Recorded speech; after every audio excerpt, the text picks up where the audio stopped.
Olá pessoal, esse é o primeiro vídeo do canal Ciência em Geral. E olha, eu só fiz física clássica porque tem muita gente que gosta e acha que ela é a física mais importante.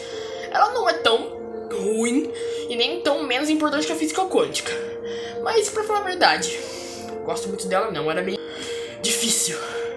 Então, eu prefiro física quântica porque ela é meio mais fácil, eu acho, mais fácil de entender o conceito. Física quântica não tem tanta equação, mas enfim, vou falar da física clássica.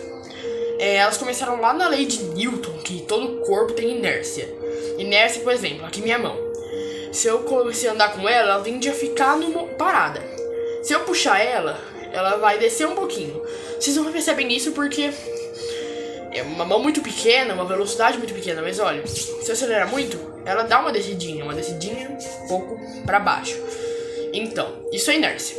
Sabe quando você tá no carro e aí você tá parado? Aí alguém acelera, você vai um pouquinho pra frente? Não, pera, você acelera e vai um pouquinho pra trás.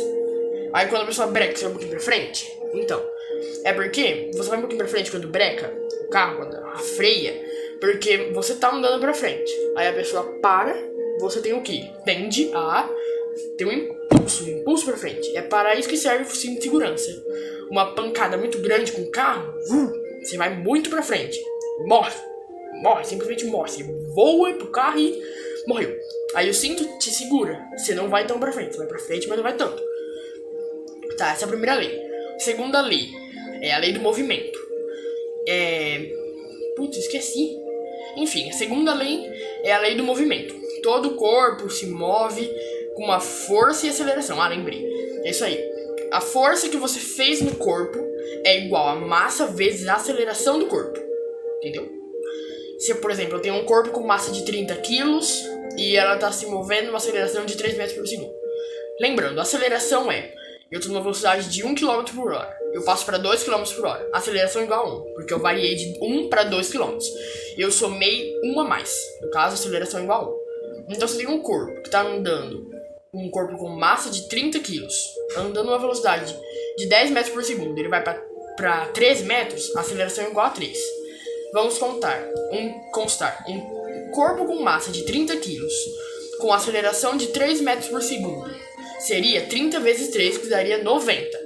A força que você fez no corpo foi de 90 newtons. Sim, isso é uma homenagem ao Newton. É do Sistema Internacional de Unidades, o SI, que ele denominou Newton como a unidade básica de força do SI. Terceira lei de Newton. Toda ação tem uma reação de igual intensidade e diferente sentido e igual direção. Por exemplo, eu empurro uma pessoa. A pessoa me empurrou com a mesma força que eu empurrei, mas pra trás. Isso eu tentei a pensar. Mas então você dá um soco na pessoa? Ela me deu um soco na minha mão. Então dói. Mas não. A cabeça dói mais do que a mão. Ou o lugar onde você socou. Quarta lei de Newton. Brincadeira, não tem quarta lei não. Também, né, se tivesse quarta lei de Newton, aí eu ia morrer. Eu não tenho como explicar. Tá, mas ainda tem o atrito, essas coisas na física clássica. Tipo atrito dinâmico. Atrito dinâmico é mais ou menos assim. Vou dar um exemplo. Eu tô com a minha mão em movimento. Tem uma resistência. Vê que ela vai dar uma travada. Esse é o atrito dinâmico. O atrito estático é quando minha mão, por exemplo, o corpo, qualquer coisa, tá parado e ele vai começar o movimento. E tem um atrito pra impedir. Entendeu?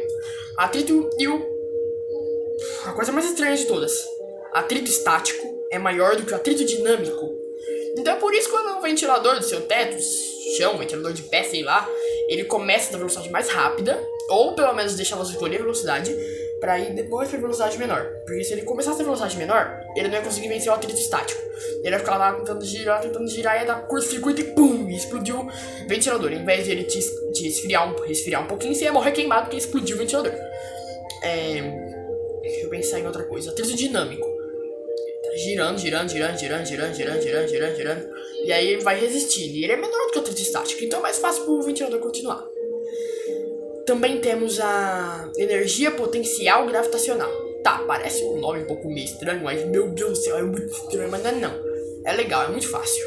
É assim, a energia potencial gravitacional de um corpo é a altura dele, pela massa dele, pela gravidade do local. Por exemplo, eu tenho um corpo de 2 gramas. Um lápis de 2 gramas erguido na altura de 30 centímetros.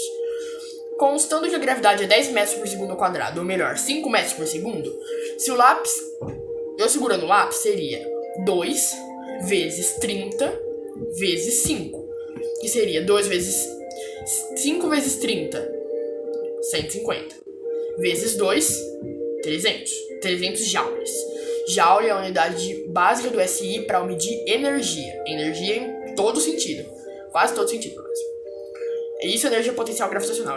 A energia potencial gravitacional, então, de um lápis de 2 gramas erguido na altura de 30 centímetros com uma gravidade de 10 metros por segundo ao quadrado é de 30 joules. Energia cinética é uma boa coisa. É definida por massa vezes velocidade ao quadrado dividido por 2.